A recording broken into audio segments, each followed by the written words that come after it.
ایک پلمبر بھی ہیں، میں نے کئی دفعہ باتیں کی ہے، یہ محمد علی انجینئر،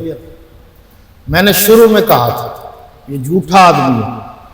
ہوتا کیا ہے کہ مسلمانوں کو خراب کرنے کے لیے اس کا حوالہ دیا اس کا، اب مسلمانوں کو کیا پتا، ان بیچاروں کو سادہ لوگ مسلمانوں کو نماز نہیں آتی، اور اچھے بھلے پڑھے لکھے مولویوں کو نماز کا ترجمہ نہیں آتا، یہ بھی میں آپ کو بتا دوں، اچھے بھلے آپ ذرا غور تو کریں نا۔ وہ ادھر کی بات فلاں تاریخ میں لکھا، فلاں میں لکھا، فلاں میں لکھا، فلاں میں فلاں حدیث میں، وہ سننے والا کہتا جی کمال کا عالم ہے جی۔ اب یہ آپ تجربہ نہیں رکھتے، آپ کو پتہ ہونا چاہیے یہ مولوی اسماعیل جو شیعہ تھا، جس نے 3 دن باغڑ سرگانہ میں استاذ العلماء شیخ العرب والعجم حضرت مولانا علامہ عبدالستار توسوی سے مناظرہ کیا تھا۔ آپ کو اس کے طریقہ واردات کا نہیں پتا، وہ بڑی فیس لیتا تھا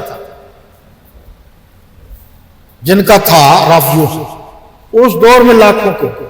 پھر وہ کتابیں یہ بڑی بڑی لیتا تھا، اس کے ملازم ہوتے تھے، یوں اٹھاتا تھا وہ کتاب پڑھتے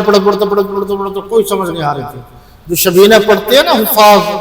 سپیکر میں، کبھی غور کرو رات گئے کچھ پتہ نہیں چلتا وہ کیا پڑھ رہا ہے،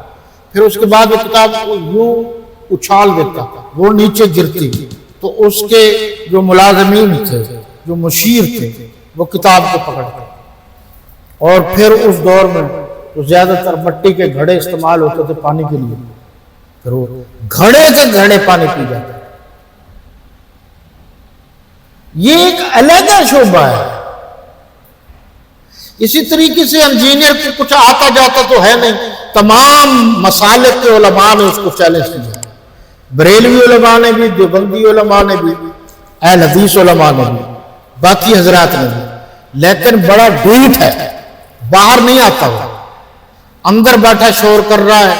سامعین کو پیسے بانٹتا ہے، اعلیٰ سے اعلیٰ خوراک کھانا کھلاتا ہے، اور یہ کہتا ہے یہ ہو گیا، وہ ہو گیا، فلاں ہو گیا، ڈھمکا ہو گیا۔ اب اس نے کہا جی متع جائز ہے، سن لیجئے اسلام میں متع قطعاً حرام ہے، اہل سنت والجماعت کے متفق علیہ عقیدے کے مطابق۔ جو ہمارے سنی ان پڑھ جاہل کہہ دیتے ہاں جی ہوئے گا، نکاح جو ہوتا ہے اس میں کوئی شرط نہیں، نکاح میں بغیر شرط کے نکاح ہوتا ہے، یہ نہیں ہوتا نکاح کے 8 دن کے بعد چھوڑ دے گا،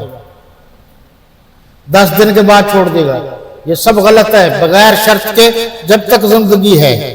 حادثات تو ہو سکتے ہیں۔ اسی طریقے سے متع ہے، نکاح نہیں ہے، وہ کریں یا کوئی اور کرے، اور پھر متع کے بعد اس کی وراثت کا مسئلہ، نسب کا مسئلہ، وہ تو گئے،